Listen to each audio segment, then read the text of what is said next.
Ayo, DNM back again. So these are the best cock blocking methods. So I'm going to be really careful because I don't really want to give this person the time of day and the attention that they're obviously craving by doing what I'm about to explain. Like, this is a message directly to you if you're watching. Fuck you. Rolling? Good to go, yeah. Are you ready? Okay, thanks, mate. Welcome back to DNM Cast, Season 8. Season 8, So this wow. is episode 71. Which is crazy.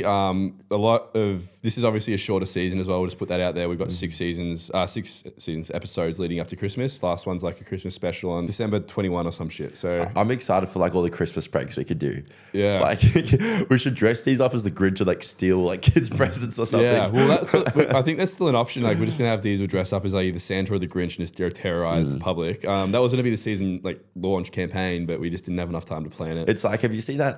What's it called? That Megamind? He's like, I am Megamind. He like walks through like Cole's screaming it out. He's like, I am so evil. Yeah. Oh, elephant in the room as well. Obviously, Diezel's not here today. It's just me and Luke. Diezel. When we record the podcast, we usually do Wednesdays. It's now a Thursday. Diezel does actually prefer to work instead of come to the podcast. Diezel's very selective with the days he wants to do things. I know. It's like he enjoys working instead of doing the podcast, which is, I don't know, fair enough. He's a very family-orientated man. It's a family business. We love Diezel. Yeah, we love Diezel. He just makes funny choices sometimes. But anyway, it's just Luke and I to kick off your season 8. I was like, how crazy, season 8. Season 8's wild. We started the season on the year on season like 4 or something, or season 4 or 5. That means 4 seasons this year, which is crazy. It's our first full year doing it. It's been a big year, so we're keen to round it out with a new season. Well, talk about new season. Some things haven't changed and some things have actually been getting worse recently. Do you know what's been getting worse? What? You cock blocking me and playing hard defense on two-mans or anything that we've been doing. Yeah, I think it's No, but this is an intervention. Like this is serious because this has been genuinely bothering me. It's become one of my favorite hobbies, I think, when Luke and I meet someone who, like, Luke and I kind of give each other these vibes where we both kind of find the female obviously attractive. And then he gives me the look like, you know, a bit of a wink like, ha, ha, ha, and I'm like, oh, shit. And then it's like we both acknowledge that we both think that she's attractive and then it's game on. It's not game on. It's gotten to the point where neither of us get the girl because they just think we're complete weirdos because Tom is saying some of the most outrageous things I've ever heard. He goes like, we were driving in the car the other day with the girl and he goes, oh, look, there's a school, Luke. Oh, you can't go close to that one. Like, how's your chlamydia going? Like that. Obviously as well, a new change is like Ethan's not in the room with us anymore. He's outside, so we've got a speaker next to me. He's fucking just me. Yeah, I got to talk back. And that, did you actually say that? Yeah, Tom said the most outrageous things. Yeah, I think it gets to the point where, like, obviously Luke and I both found this girl attractive. We were going to leave a lot of details out just because we could get in trouble. We can't say it out. But yeah, no, it just like got to the point. There was another one of our mates in the car who wasn't involved. Who was just sitting there like, what the fuck is going on? You know what the worst part was?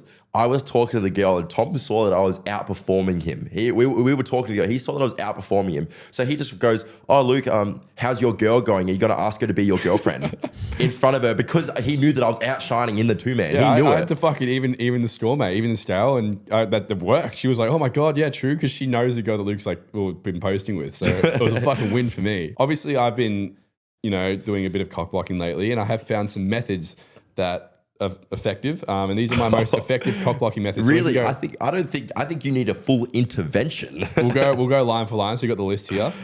All right, You got the list up? Yep. All right, so these are the best cock blocking methods. So number 1, are you going to ask that girl that you were with last night out?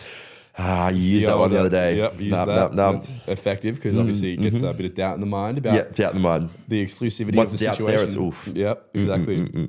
All right, next one. Have your charges been dropped?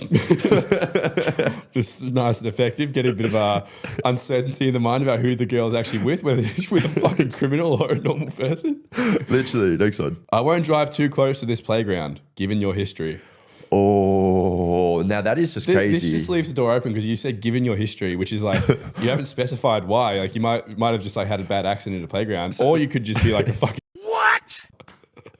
Now she's in doubt of what's going on. She's like, who am I next to? She just thinks you're a complete weirdo at this point. Yep, next one. Bro, your parole officer said you can't be going out this late. Oh yeah. Oh yeah. Very similar to the have your charges been dropped one. So But that's just like they don't know who they're talking to now.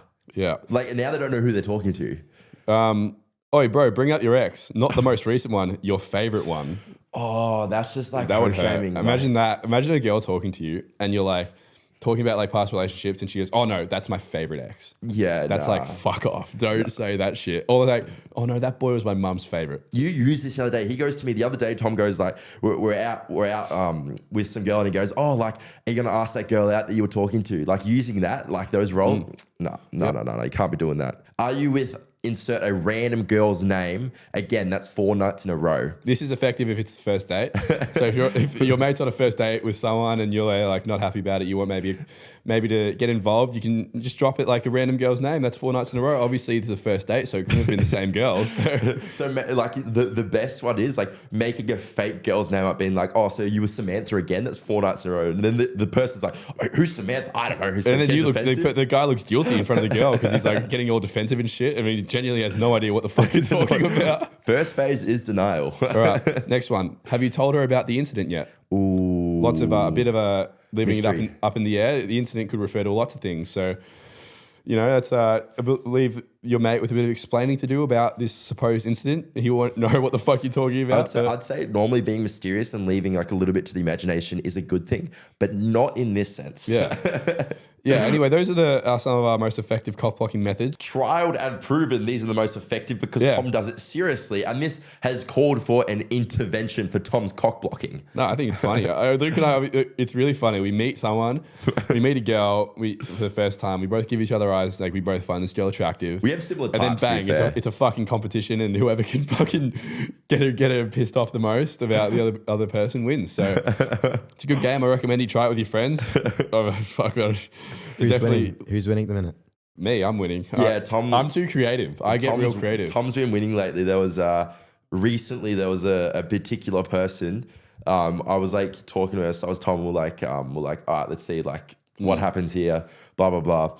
And Tom, yeah, you definitely did win that one. Yeah, because I'm creative. I get into like the fucking. I get real down and dirty. But the reason he won was because you trashed my name so hard that she just thought I was disgusting. Yeah. Or, doesn't matter how you get it, mate. A win is a win. Isn't that right? And if we take it seriously, no one will be getting anyone. True. All right. Next one. Love Island and Big Brother. Big Brother, I haven't never really been familiar with. So Big Brother's back. Yeah. So apparently it was gone for a couple of years. Or it was gone for a while. I don't really get the concept of Big Brother. I don't really think it's that entertaining. I haven't really watched it. So, but the other one, it's pretty much like they all throw like a bunch of different people from all walks of life, like a 50-year-old that's a psychologist and an 18-year-old that's a TikToker, and they throw them all in this house, and then they all just live together, and it's just basically this video how they all interact with each other. It's like a big giant like social experiment, and then people get. Ethan, is that right? Do people get voted off? Is that the? I've actually never seen it, but I'm pretty sure people get voted off. I know don't that get there's it. like I just know that one's filmed live. Obviously, the other one we're going to talk about is Love Island. That's pre-recorded. Big Brother's live, which is I just don't get it. I don't really get the concept. It wouldn't really entertain me. But the other one that does entertain me is Love Island. I've only watched the last 2 seasons of Love Island because we were mates with Tay last year as he went in, so I watched a fair bit of that. And Yeah, we then love Tay-Tay. Now, obviously, really a good friend of the potty is in the villa at the moment, Mick Mayo. Yeah, He's Mick. been on D&M twice. He's hilarious, He's bro. so fucking funny. I love it. He's doing so well. It's really good to see. I think he went in there with like something to prove about, I guess, his personality from what people think about him, and he's fucking smashed it. Like, you know what would be so funny? Him. You know how the guys like see you the boxing ring, mate? If they actually did do a boxing ring. Yeah, I think we've talked to Mick about whether he'd do another fight. He said no, he wouldn't because he's 1-0. He doesn't want to like lose. He did a fight though. He did do a fight like He properly. won. Yeah. But no, Mick's killing it. I think this season's very entertaining. I think I personally really love Yana and Kai. I think that's a really good story. I think it was a risky move with the producers putting her ex-boyfriend in the villa. Like seriously, what would you do if you're in a villa and they bring out your ex? What are you doing? Depend which one. Your favorite one, because I feel like that would be her favorite one. A favorite one? Yeah, obviously it'd rekindle. I think. Do you reckon you would rekindle? Obviously I've never been in the villa. I've never been on Love Island. But my, I guess, take from the outside looking in is like it'd be such an isolated environment where it wouldn't even feel real. And obviously, if you're spending like a week every single day, every single minute with a person, especially your ex where there's been a romantic connection before, like it's going to feel a lot more intense. And I think Especially because like you don't like the other people you don't really know that well, so it's like a really weird environment, and you'd probably feel like safe and secure because that's someone that you do know. Yeah. So in an environment where you have absolutely no control over anything, you would feel that sense of connection just like initially with them, and you'd feel safer with them. So definitely being in that isolation would do it. But I still think it would be crazy though if I saw my ex. Holy shit, I'd be like fucking taken out. Like if I saw my ex like getting with people in front of me, I would crash out, bro. Yeah, well, that's the thing. I think it's like it was a risky move throwing Yana's ex in there, but I think it's paid off. Like that's the best. What's happening now on the show is probably the best case scenario. Yeah, it could have gone really bad, especially because I think that relationship didn't end well. But yeah, no, it's good to see. They're my favorites at the moment. I hate Gabby and I hate Izzy. Can't stand them. They're just fucking like mean girls, bro. Yeah, I don't like mean girls. They but do you piss reckon me they're off. just being portrayed as mean girls? Huh? Do you reckon they're being portrayed as mean girls? Yeah, well, yeah, exactly. They are, and Gabby's not doing herself any favors. She's justifying like herself doing it. Like, there's no. I don't think she's being edited badly. I think she's genuinely just a mean girl. Yeah, yeah. I don't fuck with that. So, and they're just I hope she comes in the potty after this and she'll be like, "Hi, yes, you think I'm a mean girl?" We're not having her on the potty. She pisses me off. I love when Tom gets annoyed. What are your thoughts on like the challenges? Like, what would you do? Like, put yourself in that situation. The challenges where you have to go up and kiss all the people. Yeah, well, it's obviously a bit like confronting. I think it's like I'm watching it thinking, what the fuck? Like getting with all like you need a six people certain in a row. personality for that. Yeah, I'd like obviously like you do it in the situation, but yeah, it's definitely like a bit like you feel for him. Obviously, watching that back must be tough. Like people like Nick would fucking love it. Yeah, watching that back, but little party boy. Yeah, watching it back, I do feel sorry for him. I think it's a bit of an embarrassing thing to go on TV, and I think filming it, you wouldn't really have a scope of how like it'll be feel watching it back. But no, it's part of the show. Like you're sitting there, like how would you feel if your girl that like you partnered up with just like went and like gave like a really passionate kiss to someone that you like know they're kind of into? That's why I don't know. I think they kind of take away the value of like kissing someone. Like they do it so often with every single person. Like I think everyone in the village kissed each other at this point. So they do take away the value of like that romantic, intimate moment of kissing someone. So yeah, I don't know. I think it's something you'd have to adjust to. Definitely. You're trying to get on Love Island, mate, aren't you? Yeah, I would love to go on Love Island. That's like my big, like I have had a big goal. I think you know this as well. Like going on reality TV, having the podcast, like that's a big goal of mine. Like it's to go on reality TV, become like a little reality TV star. Because I just think I would be like, good, I've got that personality where I'd like don't think what I say. Yeah. I do dumb shit. Yeah. And I kind of love the lights, you know? So yeah. I think I would. I'd go on Love Island, maybe USA, not Australia. Yeah, yeah. Just because Love Island USA changes your life. Like that's so big. Yeah. I'd definitely do that one. But yeah, I think they do get different personality types and do have characters in the story. Because we do social media, we can watch it from a different angle and we kind of know like the storytelling of like how producers think. And they definitely recruit people, like one personality type to play a certain character. Like there's some guys on there that don't like drama at all. There's some guys like Mick who just going to say what they think. It's fucking hilarious. Well, you got to think that like if you had a bunch of 5 people that all got along, and they were all sitting there happy in their couples, just being all cute. No one would watch that. Yeah, you couldn't have 6 mix. Like you need one mic and then like another one like idiot who's gonna stir the pot even more. That like, one douchebag that was going back with one guy who will sit there and just like be happy in his couple. Like you need that mix. Yeah, yeah. I think they've casted characters really well and personality types really, really well this year. So no, I'm invested. Obviously, it's 12:30 right now. A new episode just came out, so I'll go home and watch that. I actually haven't watched it yet. Yeah, it's I've really just good. seen the clips on TikTok and stuff. No, it's really good. It's good to see Mick doing really well as well. But we'll finish it on that. We'll go into, you want to introduce this segment? Yeah. So I will often think that when you are in a relationship, you build such a connection with them and you think they're like one type of person. And for some reason, when things end badly, it feels like they're a different person.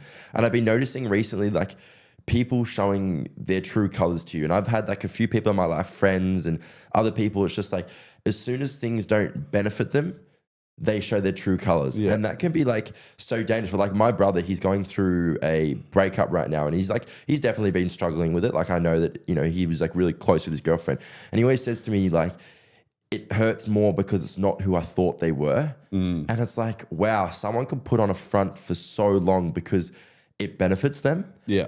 And I don't know if you've ever experienced that, but have you noticed anyone that shows their true colors to you? Like, Yeah, well, I think you know exactly where you're going with this one. Obviously, we had I'm going to be really careful because I don't really want to give this person the time of day and the attention that they're obviously craving by doing what I'm about to explain. yeah. I'll explain. Tom was seeing someone and they broke up for. They've been broken up for a while. It's like 10 months. 10 months we've been broken up. 10 months later, recently, this person has been posting some things about Tom, some more comments, and just trying to like kind of bring Tom down and like try like make him look bad online. Yeah, exactly. And I don't know what set it off. It was either us putting out Luke and I's double dating flyer, or Maddie and I's TikToks. And Maddie and I are just friends. Like, it's really hard to find people on social media who get it. And Maddie's one of those people I can actually talk to and get it. So I hang out with Maddie, and I've obviously started posting with Maddie. Who is Maddie? Maddie's just a friend. We had her on the podcast. She's just a friend. Anyway, I think it was that TikTok that set her off. Because out of nowhere, on a random Thursday night, one of our friends sends me a screenshot of these comments from my ex-girlfriend and her friends starting like to just talk shit about me and Luke. Yeah. And I'm like, and she's saying shit about me and Luke that she got told in confidence during our relationship. Like, how did I get brought into this? I was nothing but I nice. don't know. And when I say like I did nothing to set that off, I genuinely did nothing. And I've got like text messages here with this person where we broke up at this point 10 months ago, like today, 10 months ago.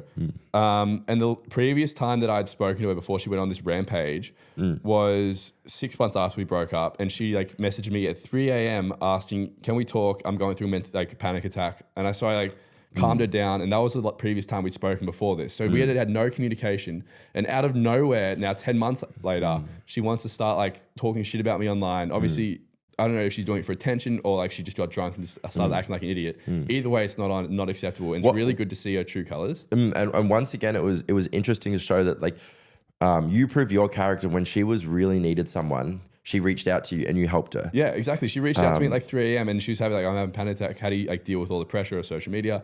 I'm like, this is what helps me. It'll be okay. And like, she was really grateful for that. I was like happy to help. Of course, as any of my exes, I'm really happy to help them whenever they need. But then the next time that I talk to her, I'm like sending her a screenshot of this comment saying like, what the fuck are you doing? Like, where has this come from? And she tried to say, that wasn't me, I've been hacked. I was like, right, don't contact me again. And then she kept going. So I messaged her again saying like, you need to stop this. Everything you know, you found out through conversations we had in confidence. It's fucked up. You're going around blabbing that. And she goes, I'd said like, don't contact me again. Sorry, I'm not supposed to contact you again. I was like, what is your problem? Like genuinely, what has caused you to act like this? I haven't done anything wrong. And she just copy and paste the same message. I'm not supposed to contact you again. So I said, holy fuck, it's nice to see your true colors. And that was it. Yeah. So that's an example of someone showing their true colors. And this girl is the same girl whose mum started hate commenting on, she started leaving hate comments on D&M reels 6 months after we broke up. And I haven't done anything. Like this ended on good terms. Like we ended because I didn't have time for a relationship. I wanted to put my priorities elsewhere. I don't know if she was like overly impressed by that, but that was the truth. And the fact that this is still going 10 months after, and so her mum was leaving hate comments on D&M posts 4 months after we broke up. Outrageous, yeah. And she kept doing that up until like only a month ago. She left her last one, and that she stopped because I got like the boys to reply saying, "Holy fuck, thank God Tom got out of this." And mum's crazy. But your Diezel replied, well, like, how we know who you are. Like, you're a fucking psychopath. Yeah. And then like out of nowhere, like a week ago, now my ex starts going, and like for no reason. Usually would be like understandable if I'd done something to like piss her off or tick her off. But if it's like because of a TikTok that I posted with Maddie or the double dating flyer, the fact that like she's doing this because I'm just like posting happy, moving on with my life as I should be. Yeah. It's fucked up. And like mother, like daughter. Yeah. The apple doesn't fall far from the tree. Like it's so like disgusting behavior, and I don't think it's on. And I'm fucking like, this is a message directly to you if you're watching. Yeah. Fuck you. Fuck you. I'm being very careful about how much information I'm giving out about who you are. I'm not naming you. If you want to keep going like this, I'm literally telling the full honest truth. There is nothing you can say about me that I've done to justify this. Yeah. If you keep going, I will name you and I will shame you. I don't give a fuck because I'm telling the truth. Like you can fucking come after me all you want. I'm saying the truth. And your mum. And everyone around me like knows the full story. They've seen the screenshots of like all communication I've had with you. So you can keep going all you want, but you're gonna get named if you keep going. And obviously this is actually hurt Tom. I haven't seen Tom very passionate about things, but I think the thing that hurts the most is when you have a special connection with someone at one point in time and you tell them certain things during that time when you feel secure and you feel comfortable to talk to them.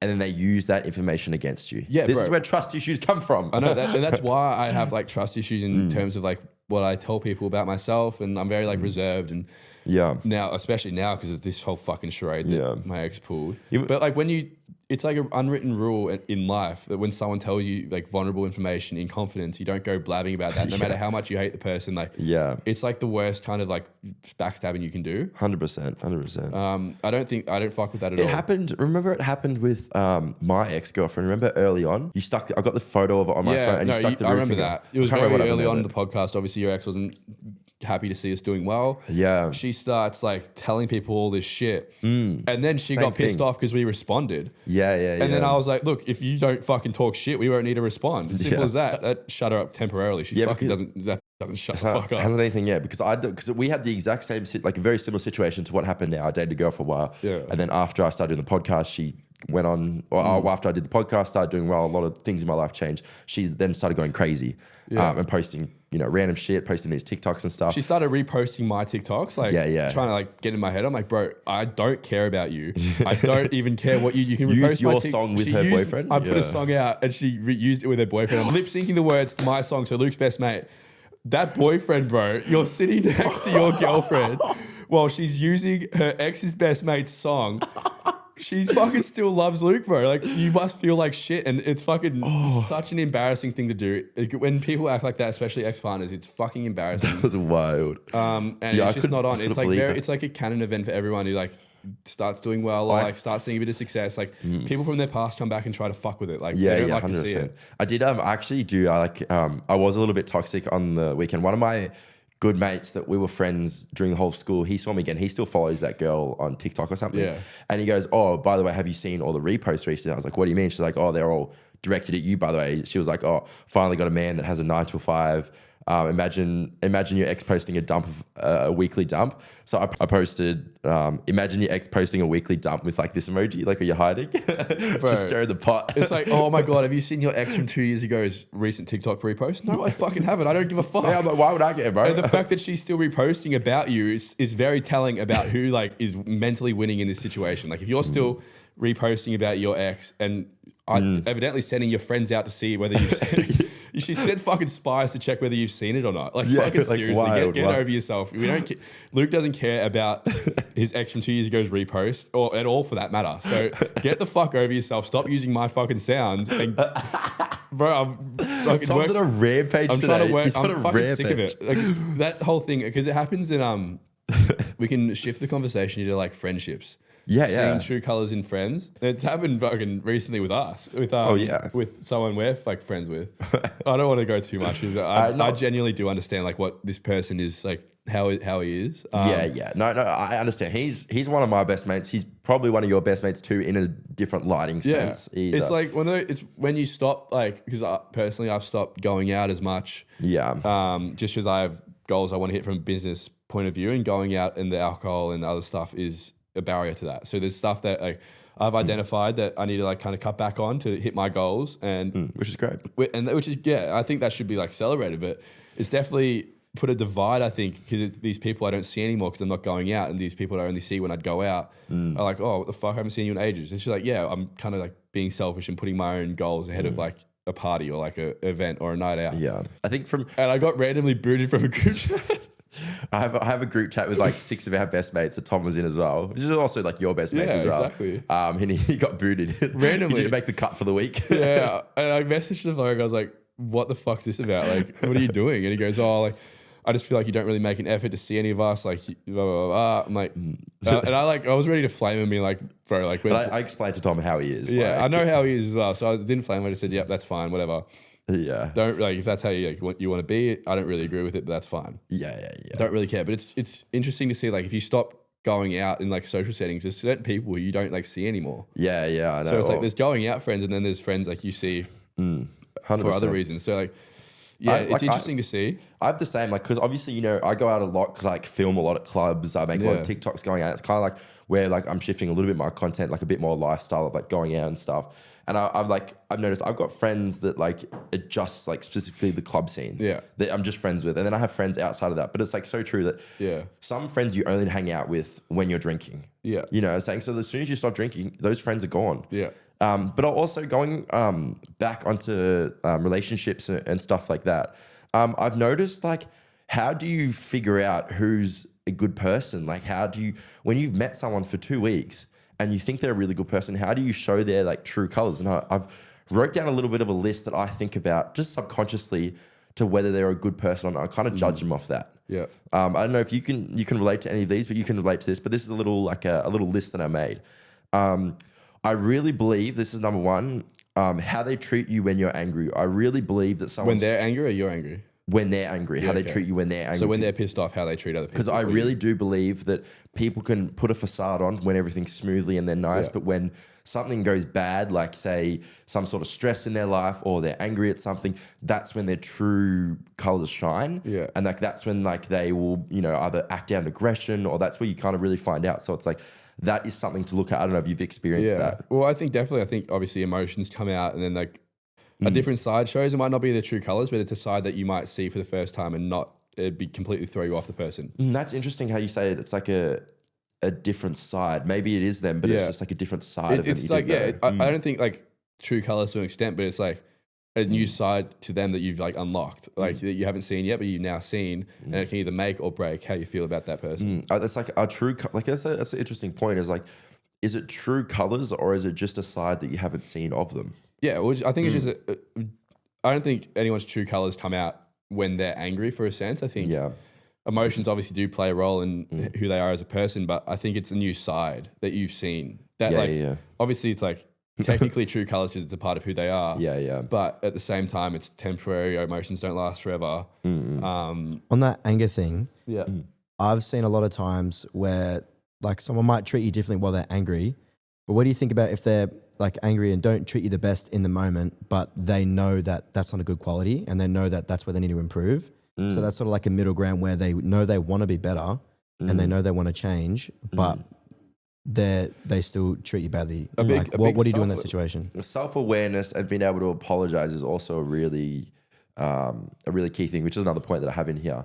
But yeah, being able to identify that they did have an issue, because when you're angry, emotions do flare. Like that's I'm not saying this is a bad thing. It's just something I feel like I look for. Like showing how they act when things aren't going well. Yeah, when shit gets hard. And a big disclaimer as well, obviously you don't know what people are going through in life. Obviously someone might get angry over what you think is like really minor and really like minimal, but to them it's like a build up of things throughout their whole week that's like fucking all, and then like the straw that broke the camel's back was just really minor thing that you've experienced. So you don't know what you're like, if the anger you're experiencing is like a build up of things, you just never know. And I think it's like people are so scared to like, I guess, show how they're feeling because they don't want to be made like a pussy or like made out to be anything like that. So 100%. Another thing is that like obviously everyone goes through hardships in life, but everyone, guys, girls, anyone in between, can either be a product or a victim of their situation. Bingo, spot on. And you can 100% see that, and that is so important to look for when finding a partner or a friend or anything. Someone can talk about their hardships and either make it their personality, make it their crutch, and sort of use that as an excuse why they are the way they are, whether it's good, bad, or in between. Yeah. And then there could be, I went through that, but this is how I used it to improve who I am. Yeah. And if they are able to do that, oh my God. That shows a really quality of maturity and self-awareness and emotional maturity, be able to be like, I have been through these things, but this has made me the person I am. I do react like this because of this, but I am working at things. 100%. Like that is the greenest flag of all time. Green, ding, ding, ding. I did a soundboard. Ding, ding, ding, ding, ding. Spot on. My next point I had was how they treat people. How they treat people when it doesn't benefit them. So such as like waiters, staff, strangers. I think that really shows a lot about someone, that if they're rude to a stranger or rude to a waiter because it doesn't benefit them or they think they're better than them, I think that's a really flag that you should really look into. Yeah, definitely. I think it's one of my red flags for sure. Yeah, we've spoken about it before. It's like one of the most obvious red flags. If they're rude to a waiter, rude to authority, rude to staff of some sort, or even rude to their parents, it's like, that's like something that is such a big warning flag that people overlook, and then they act surprised when they start disrespecting everyone and disrespecting you as well when you don't benefit them anymore. Yeah. So like, what do you expect? Yeah. So exactly, and that's like, it's like I really reckon that someone that doesn't respect someone that doesn't benefit them, such as a waiter or a stranger, and they're disrespectful to them, it's like, it shows that they're the person that thinks they're better than other people. They think they're better, you know, like they don't have any self-respect or respect for other people, which is a really big thing, isn't it? Yeah. And the next thing is, this is a big one. I hear this a lot because obviously we talk about advice and a lot of girls come to me advice because I'm very good at seeing both sides of the straw. Yeah. I'm very good at understanding different, like when you're upset, Diezel's upset, I'm very good at seeing your point. I'm very good at seeing Diezel's point of view. That's because I've grown up with six siblings or whatever it is. But the consistency between words and actions, making them walk the talk. And this is something that comes to me is so much like, oh, it's like one of my good friends is like, oh, but he said he would do this for me. Oh, he said that he would have done this for me. I'm like, did he do that? He goes, oh no, but he said he would. I'm like, girl, don't listen to just a man's words. Watch their actions.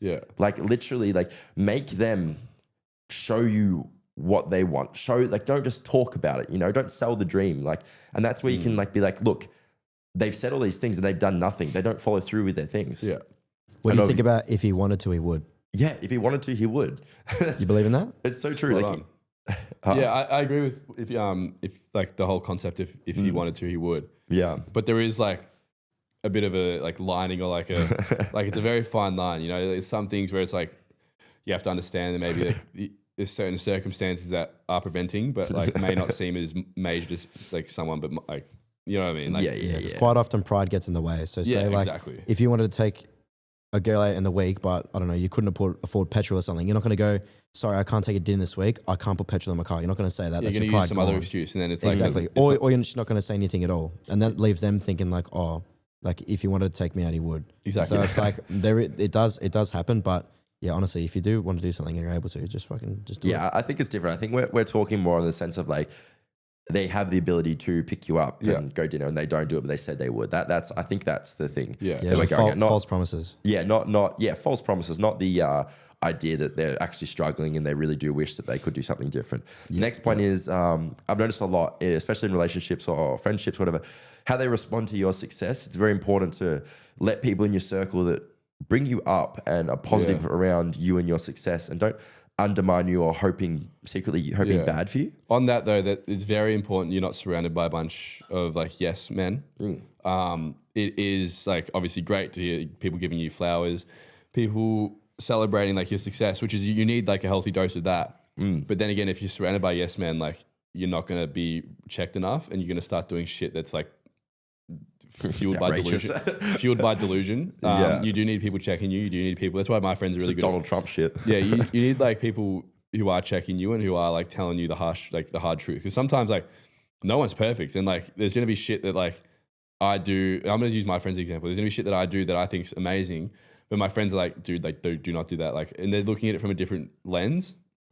But yeah, so like you do need people celebrating your success, but I also think it's a very good quality to have, and a very like showing sign of like a true friend or partner is if they're not scared to tell you how it is, and like they're not just going to tell you what you want to hear, and they're like actually going to tell you shit that's like they have your best interest at heart, and they're not going to be like a yes man, yes girl, or like whatever. Like, have you found you've had friends in your life that you may have had to like cut off because you knew they kind of like wished bad for you? Like, no, there's just not even cut off. Like obviously yes, there's people I've distanced from for like not because they like just other reasons, but I think you just keep them at a distance. You identify like their true colors or their true intentions, and you just kind of use that as like and roll with it going forward. You keep them at a distance. You feed them information that is very like calculated, and you're not just as open with them as you are with like other people. Like there's certain friends I'm really close with from the outside looking in, but like internally I'm a lot closer to like my core group just because I know I can really trust them. But like there's some where I have to really drip feed them information. You really be careful. I know. I love it. You like have to like drip feed so information. You see how they like respond to it, like where it goes. Like I love it. The next one is how they take responsibility and how they handle boundaries. Yeah. Do they own mistakes or do they shift blame? And I think this is a really important thing to look at. If you are talking to someone, you wonder if they really are good for you or they're just like this person that probably shouldn't be in your life. And especially if they like, as we were saying before, like if they go, hey, look, like I was angry because this happens, and I just want to apologize for that. That is something that's taking responsibility and owning something. It's maturity. Both of those things are maturity. 100%. That shows maturity. But if you go, oh, that was because of this and it was because of that, oh, blah blah blah blah blah. Oh, it's your fault, and don't take anything. That's when I think issues come into play. Yeah. And the next one is also how they handle boundaries. Are they respecting your boundaries and your time, or they push past them, and like that shows their selfish behavior? And I think that's super important. Someone that's really pushy, or someone that's only trying to get what they want and not respecting the other person's boundaries, I think that is something you really need to look at. 100%. If they're like, I guess, like offended by like you not being able to do something because of like time constraints, and then take that personally as an insult. Yeah. They're not respecting your like boundaries or even your schedule. Like that's a red flag, I think, whether it's friends or like partner. And I think in a relationship, what's that word? I forgot the word. And or compromise. Yeah. I think in a relationship, it's really big. You need to be able to compromise for both partners to get the best qualities out of each other. You can do that by communicating. Exactly. Just bring stuff up. So say if they're passing blame and stuff like that, if you really care about it and want to see them improve and you can see yourself with them for a long time, bring it up. Say, hey, like today that fight we had and you blamed X, like it's really like you got to learn to own up for your mistakes. Obviously say it however you want to word it, but then if they're like, oh no, like you don't understand it, just like still avoiding the problem, passing the blame, then you're like, all right, this might be like who they are, personality thing, not like a maturity thing. Yeah, 100%. That kind of prove. And that kind of, I think that kind of wraps that segment. That was just like a little list. If you guys did like hearing, like sometimes the things that I look at when I'm like recently talking to someone, or I'm like starting to think maybe this is serious. Like, let me really look like, are they actually the person I want to be? And there we can kind of wrap that there. Did you want to add anything onto that one? Not really, no. Yeah, but I think that's important when we look at jumping into things. I know that I learn by making mistakes and jumping into things, and people can tell me this person's not good, but unless I figure it out myself, it's not gonna. As Tom knows, he goes, Tom will go to me, Luke, what are you doing? This person's doing this. I'm like, no, like they're good, trust me. Yeah. And I'm like, Tom, you were right. So yeah, no, that's the thing. I think you have to like, I'm like probably really good at identifying those kinds of people who are there for the wrong reasons, or like around you because you benefit them in some way, whatever way that may be. And then like people get like around like Luke doing the same shit. And he's a bit slower to recognize it because I think Luke loves it when people gives him his flowers, or people like Luke loves it when people are just like almost just constantly like telling him what he wants to hear. And then like he gets kind of blindsided by the fact like, oh like shit, maybe this person's they're just around you because it's like they get like a bit of social status, whatever it is. Like, yeah, it's probably happened a lot more recently. Tom's really good at picking it up. I'm so bad at picking it up. Like, I'm just like, oh my God, she actually likes me. Yeah, like people have just to tell Luke, like, keep that person at a distance. Like, you can see they've got ulterior motives. Yeah, 100%. But like Luke said, experience is the best teacher. Yeah, exactly. But there's only so much like living and learning you can do. Like, you can't keep doing it. Like, you got to eventually get better at identifying it. You haven't always had that ability. You kind of always told that. So, like, I'm sure that like you've had to learn it over time. Like, all right, fatal flaw. They had this, and that's what I'm going to look for next time to avoid that. Exactly. And now you can give that to Luke. Okay, obviously, Diezel's diary. What do we call it now? I always forget. Diezel's takes. Diezel's takes. I wanted to shit this a little bit and bring a bit of lighthearted. Diezel does some outrageous things, some things that I'm just like, what the hell is happening? And he called me at like 5 a.m. He's like, dude, I just peed on my dog. And I'm like, what? And I went back to sleep and I woke up and he told me the full story. It was like 5 a.m. because he just got a new puppy dog and he walked the dog outside and it was like pitch black outside and he goes, oh, I really need to pee.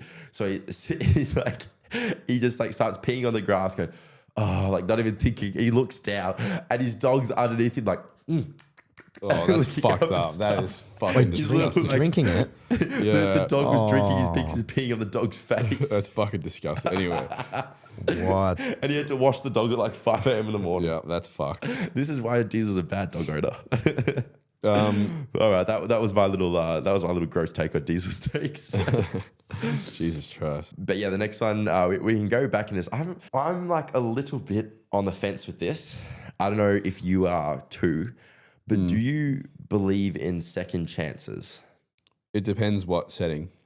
I think relationships, no. I think I would never go back to an ex just because you can't like rewrite the ending of a story or a book. Like there is an ending established, and But there could be a there could be a spin.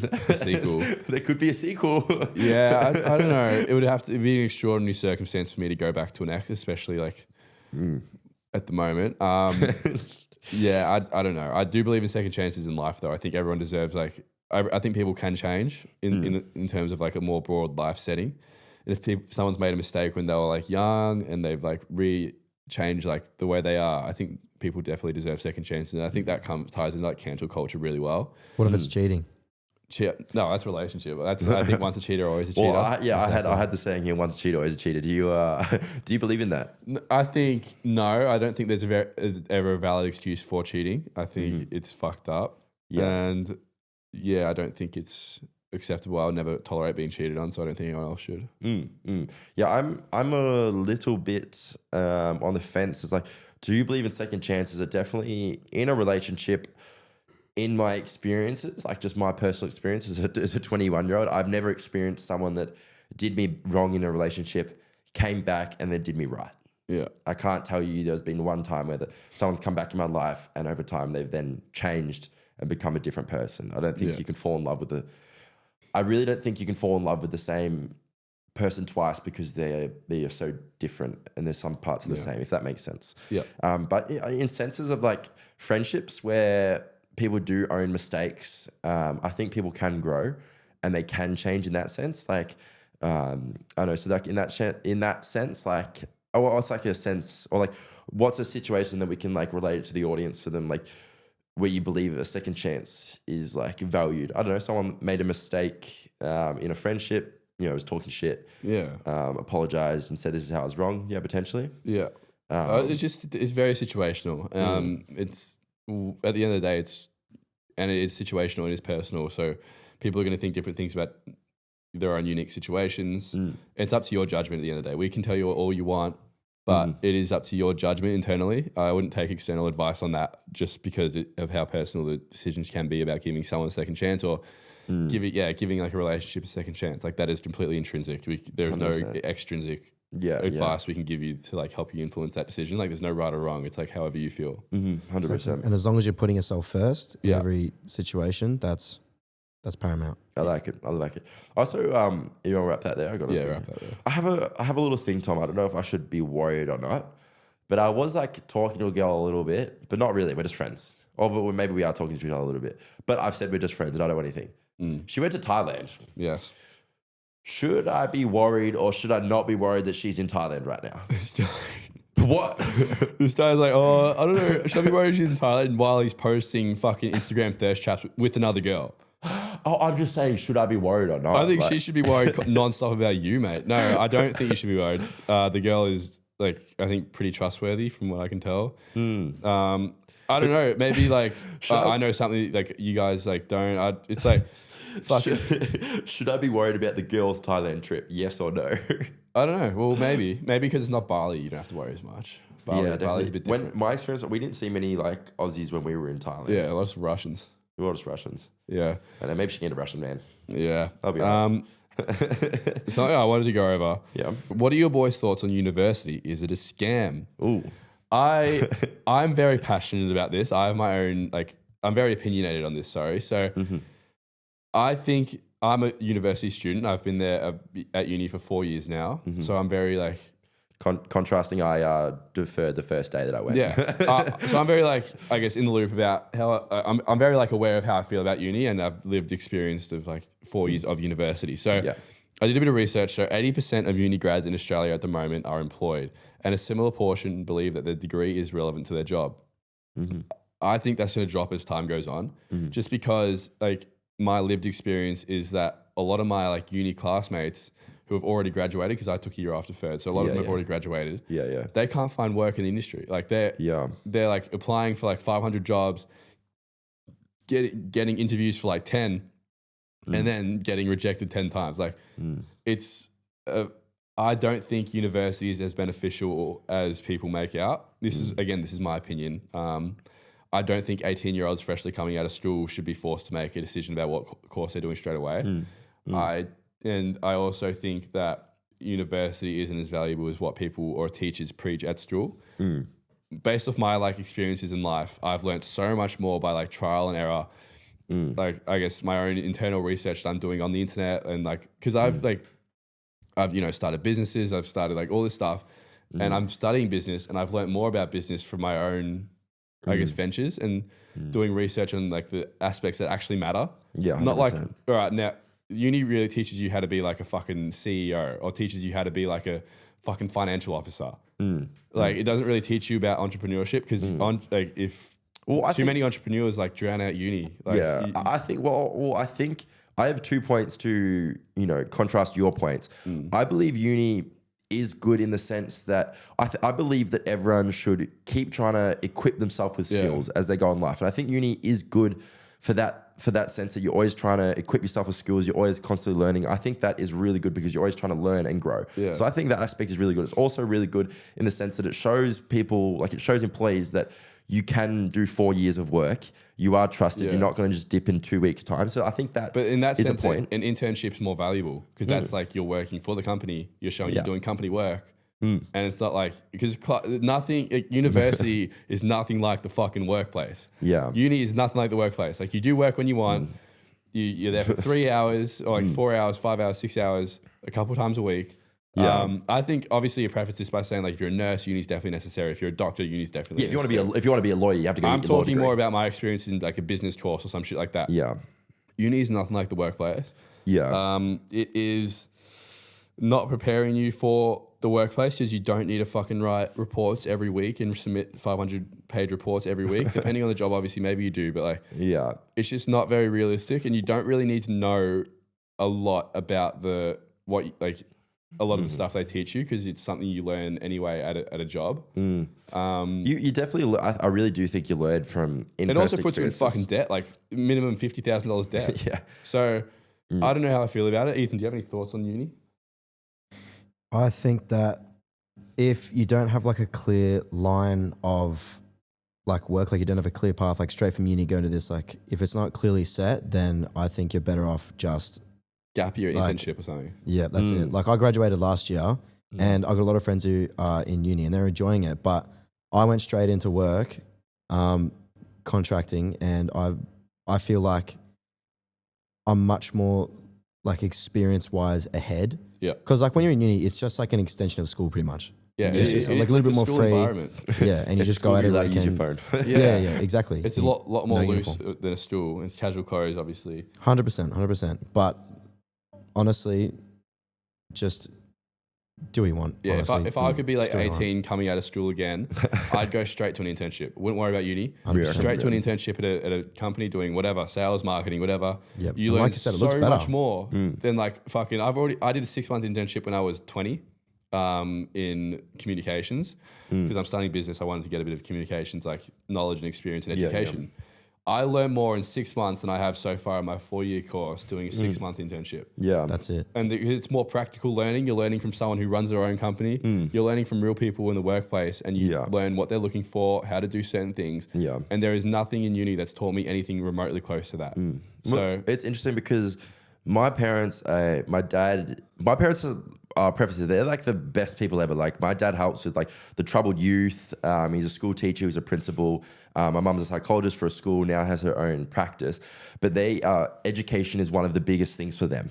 Yeah. They believe education is so big for them. So when I'm doing social media, they're like, "Oh, Luke, why don't you go do a social media course? Like don't do that. And I was never like, do that. and motherfucker. I was do like, not do to that. mum, I was like, but people that teaching people how to get 10,000 followers, I did that on my own, learning it and trialing it myself. I've built, I've had more interactions than probably what they could ever teach me. Like, that's how I feel. But you could tell me if I'm wrong. I'm very passionate about marketing degrees and social media degrees. Yeah. They are fucking useless. They are bullshit. They are But social useless. media changes like every 3 months could be a completely different And it's landscape. a And how are you going to make completely- a 3-year course based on something that changes like every week, every 2 weeks? And it's a Like, completely creative reliant field where 100%. it's like they're teaching, like they're marking you based on a rubric but it's a creative field. Like you can't be fucking training a bunch of robots who are coming up with the same strategies. You either have it or you don't. Exactly. And you like if you're training a bunch of like robots to come up with the same strategies, all of a sudden you're not in demand anymore when you exit uni because like you've been trained these strategies that fucking 200 people who've just graduated as well have as well. They're all going to use the same shit. It's a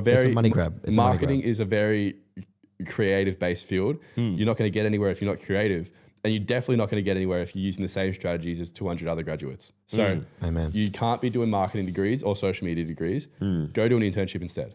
100%. Well said. Because I was honestly, I was like thinking, I was like, oh, I'm doing all this stuff. Like my parents are like, oh, really big believers in education. I was like, maybe I should go to a social media degree or a marketing degree. I kind of looked into it. I was like, bro, this is bullshit. I'm starting my own bubusinesses. I've got more interactions, more views, more than any of this than they could teach me. Exactly. It's a trial and error field. You do an internship instead of a fucking marketing or social media degree. like they are useless. Like I know, like this sounds egotistical, but I know that someone goes, oh, like it's really important to have your own brand, build a brand.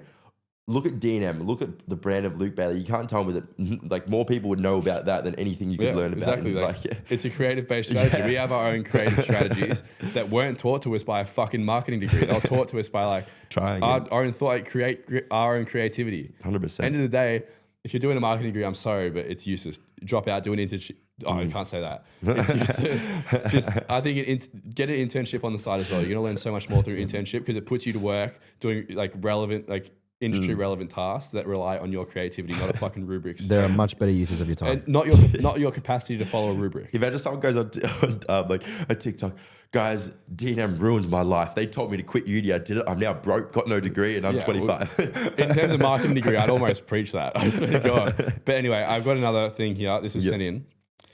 There's something I want to say on this. Hey boys, love your work and I really admire your resilience. How do I get over the mental hurdle and start posting online? This is something I get asked all the time by my friends who want, like see me doing what I'm doing and really want to like get into it, but they don't know how to get over the barrier of posting online. The way I see it, and I like get a lot of imposter syndrome when I tell people this because I do still like fall victim to like reading into a lot of comments, reading into a lot of DMs, and like really affecting me where I like crash out. But I think something that helps me is like anyone who criticizes you for having a goal or putting yourself out there online, at the end of the day is just jealous of that because they couldn't, like they don't have the capacity to dream that big or have those goals. And maybe they do, but they don't have the balls to put themselves out there. People only bring you down to the level to make them feel better about their miserable lives. And like something that really helps me when I'm like crashing the fuck out over like a comment or a DM is knowing that the proof is in the pudding. Like we have lived experience in this, that no one we've met who is genuinely happy and more successful than us has hated us. Like no, they don't have the capacity, the time, the emotion to fucking hate on people who are coming up trying to make something of themselves. 100%. Anyone like follow accounts are relevant, they can still be insecure and like not happy in themselves and bring other people down. Like you measure success based on like, I think the happiness internally. And like if they're hating on other people, and that's why I have a really big problem with people who like take the piss out of like other creators or like other people as their main content stream, because that's I think a form of insecurity. I don't really like that. What I also don't understand is like we're in a day and age where everything is online. We swipe every single day. It's an ad, it's a brand, it's something. That's your whole life. Why wouldn't you do that? Like I just don't. That, to me, it just doesn't make sense why people wouldn't do social media because it gives you so many opportunities. Like you live on social media. And you just want to be a watcher. Like as me, I see something, I want to be a part of it, you know, like. Yeah, but back to the thing, I think my main advice would be just, if you have a goal that excites you, like that's really rare and like, it's like a really beautiful thing to have, like a goal that almost scares you or excites you. And I don't think there's anything that anyone should be able to say that's going to like, I guess, deter you from 100%. Reaching that goal. And people like, here's like the truth. We've said it millions of times. People in Australia, particularly in Melbourne, are going to talk no matter what you do. Tall poppy syndrome is a big thing in Melbourne. Yeah, it is massive. Like, it's no way around it. It's a fact. People who disagree with that are like the fucking perpetrators of tall poppy syndrome. That's a fact. People are going to talk no matter what you do. 100%. If you can just fucking get over it and like fucking accept that. Like you could, the first one's always the hardest. You put the first one out, 100%. Put your phone away. People are going to talk. You can't get around it. It's hard not to look at the comments. People are going to try to like tear you down, tell you what you're doing stupid.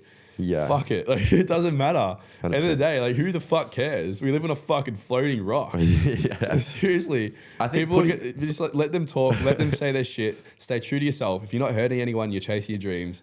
Put things into perspective. You've got a goal that you want to achieve that's got nothing to do with that person at all. You're all going to die. Go live the life that you want to live. And if that's by trying to make content, then go make content, because that person that's hating on you, you will never see him again. You're never a part of them. Who cares what they think? And anyone who says, I don't know, just a random fact, anyone who says that tall poppy syndrome doesn't exist is a perpetrator of tall poppy syndrome. Yeah. They are the fucking problem. Like, they're just like, no, it doesn't exist. You just fucking cringe. Like, what? Like, that's literally defined tall poppy syndrome as a person right there. Look, I don't think anyone has experienced more tall poppy syndrome than us starting a podcast as males when we were doing it. Like, that was crazy. Exactly. And it's like a hurdle you got to get over. It's going to happen for everyone, no matter what content you're putting out.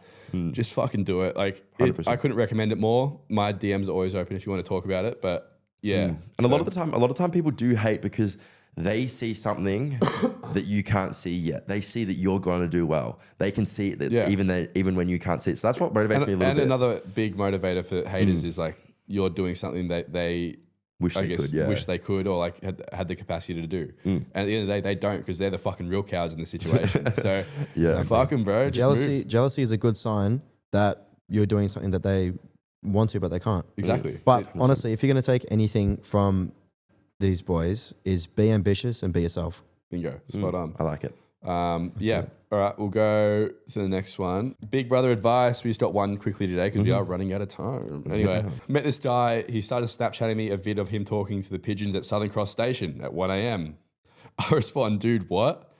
He texts, they understand me. I send back a photo of me in my pajamas eating Milo. He replies with a slow clap emoji. Melbourne is chaotic, but this is next level embarrassing. Do I screenshot it and send it to my friends, or just ghost into the night? He's probably drunk. When you get drunk, you talk to the animals. We all know this. Everyone does it. Don't lie. So she's asking. So she's met this like bloke who thinks the pigeons can understand him, and she rightly so weirded out. So she's asking, did she screenshot it or ghost him? Ghost him, just like leave him alone. Like, it's obviously like there's either drunk or he's got something wrong with him. So just fucking. If he's doing it sober, that's different. But if he's drunk, that's kind of funny, right? Yeah. Like, I mean, that's something Luke would do. What did you say, Ethan? Sorry. I was say that's funny as. But if you can tell that he's joking, he's not actually. He might be joking. Doesn't have a problem. Yeah, like if someone that's pretty funny. He could actually be joking. So it's like when you get drunk and you come back to your dogs. You're like, oh my god, my possum. I don't know. Just take him in. Let him be him. If he continues the pigeon talking, maybe that's a sign to cut him off. It might be one off. You know? Imagine you woke up from being blacked out with like a pigeon in a cage next to you that you caught on the night out or something. Yeah, you wake up with fucking pigeon next to your bed. You're like, oh shit, where the fuck did you come from? Anyway, yeah, I think just ghost him. Anyway, thank you guys for watching D&M episode 71. Yep. Obviously, season 8 kicking off. Hopefully, Diezel's back next week. So we can, I missed you, Diezel. Yeah, Diezel's here in spirit. So yeah, no, thanks for watching, guys. Really appreciate all your support, and we'll see you guys. Obviously, we're filming this on Thursday, so tomorrow night is the launch party. Yep. We'll wrap that next week, and we'll give a review. Tomorrow night's a launch party, hey? Yeah, exactly. All right, no worries, guys. Thanks for watching. We'll talk to you later. Bye. That's sweet. Good app.